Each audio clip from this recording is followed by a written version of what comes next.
here thinking, which one are you? The teacher that leaves early but still brings work home? The teacher that stays late every day until the custodians kick them out? Or are you the teacher that thinks that teaching is your entire identity, and if you're not spending every single second doing something for your children, then you look at yourself as a failure? Fact, teacher burnout is the #1 leading cause of the teacher shortage that we are experiencing right now. In order to avoid this burnout, you need to implement self-care tips that will help you prevent burnout. And that's why in this video, I'm going to share with you 10 self-care tips that I guarantee you've never heard of for teachers and even homeschool teachers. These are some of the same self-care practices that all of my clients implement within my program, Teaching by Design. In fact, one of my clients was on the verge of quitting elementary altogether. We were gonna lose a really good teacher, y'all. But now she's emailing me this. Now, the first tip I can give you is to set a late day for planning.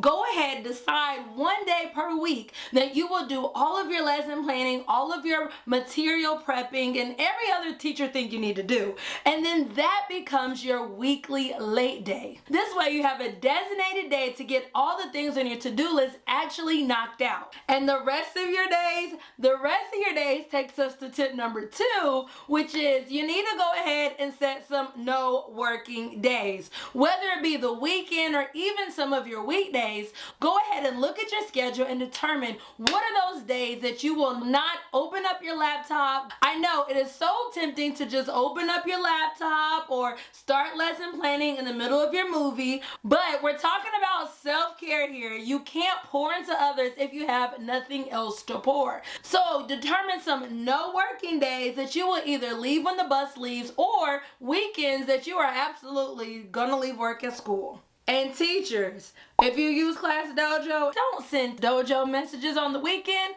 That's work. Now, the third self-care tip I can give you is to play soft music throughout your day. There's so much research out there behind the power of music and how music can affect your mood. So if you're playing soft, uplifting music throughout your entire day, at the end of your day, guess what? You're gonna be uplifted. Not only that, music is a whole vibe. It gets you excited. It makes you, energetic. So you can play music during your planning time or even while your children are working. You'll be surprised how much this tip will actually affect your mood. Next, I want to encourage you to make your safe place. I want you to think, what brings you joy? Whatever it is that brings you joy, I want you to incorporate that even in your teaching place. If that's your family that brings you joy, get a picture of your family, put it in a picture frame, and set it on your desk.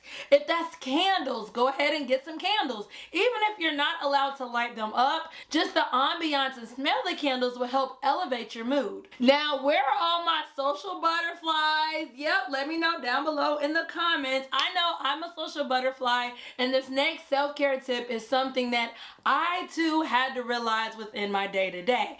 And that is to set some time for socialization. If you're a social butterfly, then talking actually gives you energy. It's what empowers you. You enjoy talking to other people. And while teaching is technically talking throughout the entire day, you're talking to children. There is nothing like actually talking to adults your age. So go ahead and set some time in your day. Do I have anybody that has like a teacher bestie or maybe a homeschooling mom down the street that you can call? Think about somebody that you feel comfortable with just talking throughout your day. Spend 5, 10, even 15 minutes talking to them in your day-to-day routine. And that will actually empower all of my social butterflies out there and actually re-energizing you, thus taking care of your mental health. I mean, let's be real. Teaching can be really lonely talking to 5-year-olds on here.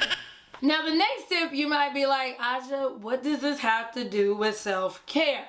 But the next step is to go ahead and be proactive with instruction, not reactive with instruction. A lot of the day-to-day things that are causing you stress and worry are really reactive things that you're reacting to. So if you have a system in place to be proactive than reactive, then you're already helping your self-care on the front end. I teach a lot of my clients in Teaching by Design to have a planning system. This allows your planning to kind of run on autopilot, thus helping your mental health because you're not worried about what am I going to do tomorrow or how am I going to plan this reading lesson. You already have a system in place. And the other benefit of having a planning system in place is this allows you to take all that time you're used to stressing about lesson plans and implement it in doing things that makes you happy. Whether that be going to the mall or going to the movies on the weekends, you won't be sitting on your couch doing lesson plans. And then the great thing about that, during your me time, you're gonna feel prepared and confidence, thus helping your mental health even more. Now, I have an entire proven framework to help you do just this. In fact, I have a free workshop, How to Teach Reading Without the Overwhelm. You can find out more information about that workshop down below. Do you have any difficult students that make self-care just seem so impossible? Then this next tip is for you, and that is to have a plan of action for difficult students. Like I stated earlier, being proactive will help your mental health more than you could ever imagine, because when those moments come, because believe me, they're gonna come, you already have a plan in place to protect your mental health. So having a behavior plan is no different. If you're teaching in a school or a setting where there's somebody else in the building, go ahead and let them know that you have a plan that you need to implement. So one thing that I always encourage teachers to do when they have difficult students is to use the buddy system. And that is just where you and one of your teacher friends in the building have a system in place where your difficult student is able to go back and forth between the classrooms. Each one of you guys will pick out a book from your classroom library. You'll let each other know what that book is. Then right before your difficult student acts up and you need that 5, 10, 15 minute break, you'll go ahead and send them to your buddy's classroom with your designated book. Then they know that that just means that that baby needs a timeout.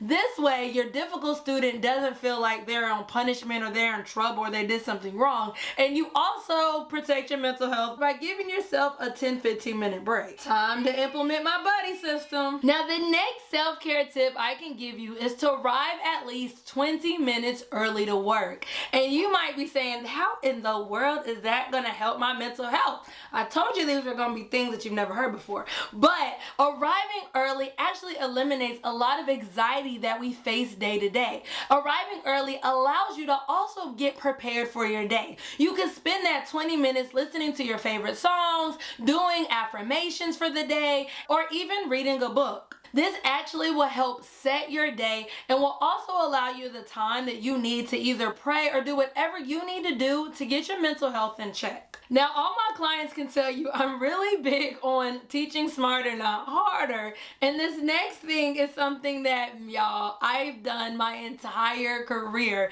And that is to use your children. Children love to help. So why are we trying to do everything ourselves? I have no idea. But my next self-care tip for you is to use them to do those tasks that you dread doing. You're already stressed out, you're already burned out, and you have hands that want to help. Let them help. Now, I'm not saying use instructional time to let them help, but allow children to stay after school to either help you clean up the classroom or prep for your materials. And remember, tip number 1 was to have a late day to do all of your planning and prepping. So during that late day, maybe you have a student that loves to help you out. Allow them to stay after school during that day, and while you're doing lesson plans, they are actually prepping all the materials. Maybe you have wonderful parents who love to kind of pitch in. Give them days where they can come in and help you plan for materials. I know that all of that cutting and laminating is worrisome on you, so work smarter, not harder.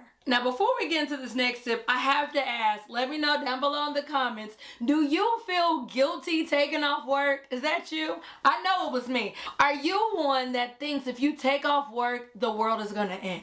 Like, if I take off work, my children aren't gonna learn, there's a sub shortage, nobody's gonna come and help my children, it's a wasted day, there's too much in the scope and sequence, they cannot learn if I take off. Is that you? Let me know down below in the comments. Is that you? I know that, oh my goodness, this was me. And it took me over a decade to learn this. And I had to learn that if something happens to me, the world is going to continue to spin. But yet I am so stressed about not taking off work. And hello, let's be real. Sometimes it's more work to take off than if you would have just show up in the first place, because you have to do all of those sub-plans. But my next self-care tip is to take some mental health days. If you're finding yourself overwhelmed or burned out and you find yourself dreading to go to work, then you're no good in the first place. Your children aren't really going to learn because you're sitting there stressed out and you have nothing else to pour into them. So take a day. It's okay. I'd rather you take a day off than you to come in and get so stressed out that you find yourself in a hospital. Take off work. It's okay. If you're needing permission, here's your permission to take off work. Mental health days are so important, and now a lot of schools are starting to implement them more and more, which is applaudable. But if you find yourself burned out, overwhelmed, the next self-care tip I can give you is to take a mental health day. And throughout that day, don't work. Don't work. Play. Put the laptop down. Put the laptop down. During that day, do whatever it is that makes you happy. If it's watching TV all day and eating popcorn, do it. If it's binging all my videos, do it. But whatever it is that makes you happy, do that. All of these self-care tips are made to help your mental health. But if you don't have your instruction in place and you aren't doing things to help you teach smarter, not harder, then you need to watch this video, because that's really the key to helping protect your mental health.